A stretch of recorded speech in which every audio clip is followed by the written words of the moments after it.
আসসালামু আলাইকুম সবাইকে। এই তো আজকে চলে আসলাম লইট্টা মাছের রেসিপি নিয়ে আপনাদের মাঝে। সেটা হচ্ছে আমি কয়টা পেঁয়াজ ছিলে নিলাম। এটা হচ্ছে 2টা প্যাকেট লইট্টা মাছ নিয়ে নিলাম। স্পেশালি লইট্টা মাছ আমার খুব পছন্দের। কার কার পছন্দের অবশ্যই কমেন্টে জানাবেন। আজকের রান্নাটা হচ্ছে একটু ডিফারেন্টভাবে সরিষা দিয়ে বাটা। এটা হচ্ছে আমি রসুন বাটা নিয়ে নিলাম, রসুনের কিউবস যেটা, আদার কিউবস নিয়ে নিলাম, একটা টমেটো নিলাম আর কয়েকটা কাঁচামরিচ নিয়ে নিলাম।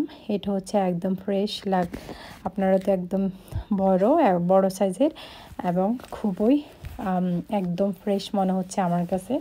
তো এগুলিকে আমি প্রথমে স্ল্যাশ করে কেটে নিব।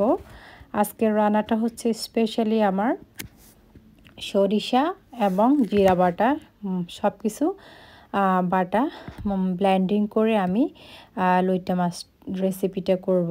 আপনারা কে কীভাবে রান্না করেন অবশ্যই কমেন্টে জানাবেন। এই তো এভাবে আমি সবগুলিকে স্ল্যাশ করে ছোট ছোট পিস করে মিডিয়াম সাইজে করে নিলাম। আর এখানে কাঁচামরিচ কুচি নিলাম, টমেটোটা, পেঁয়াজটা মোটামুটি। আর এটা হচ্ছে আমি জিরা পেস্ট অবশ্যই ব্যবহার করি সবসময় তরকারির মধ্যে। এই হচ্ছে আমার জিরা পেস্ট। আর এটা হচ্ছে আমার মোটামুটি আমি এখানে রসুনের 2টা কিউবস দিয়ে দিলাম। আর আপনার দিয়ে দিব টমেটো কুচিটা, তারপরে হচ্ছে কেটে রাখা মরিচের গ্রিন চিলিটা।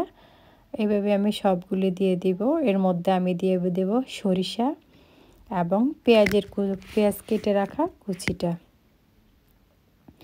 তো এখন আমি এর মধ্যে আমি একটু গরম মশলা দিয়ে দিলাম ব্লেন্ড করার সময়। এই হচ্ছে স্পেশাল সরিষাটা আমি 2 টেবিল স্পুন চামচ সরিষা দিয়ে দিলাম, আস্ত সরিষা। এই তো ব্লেন্ড হয়ে গেল। এরকম মিহি করতে হবে। তারপর আমি 4 টেবিল স্পুন অয়েলের মধ্যে আপনার 4 পেঁয়াজ কুচিটা দিয়ে দিলাম। এর মধ্যে আমি হলুদের গুঁড়ো, টারমারিক পাউডার এবং হচ্ছে সল্ট 1 টেবিল স্পুন, তারপর 4 টেবিল স্পুন অয়েল অ্যান্ড হচ্ছে আপনার আমি পেস্ট করা সব কিছু একসাথে দিয়ে দিলাম এবং ভালো করে কষে নিতে হবে। ভালো করে আগে তেলের উপরে ভেজে নিতে হবে যেন স্মেলটা তেলটা চুপসে উঠে উপরে এবং মশলাটা একটু এক্সট্রা হয়ে যায় যেটা।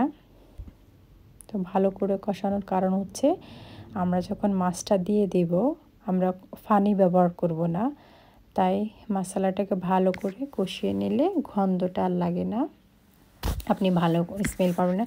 তো আমি কেটে রাখা লইট্টা মাছগুলি দিয়ে দিলাম। অবশ্যই কারা কারা কীভাবে রান্না করেন আপনারা তো আমার অন্য ভিডিওতে লইট্টা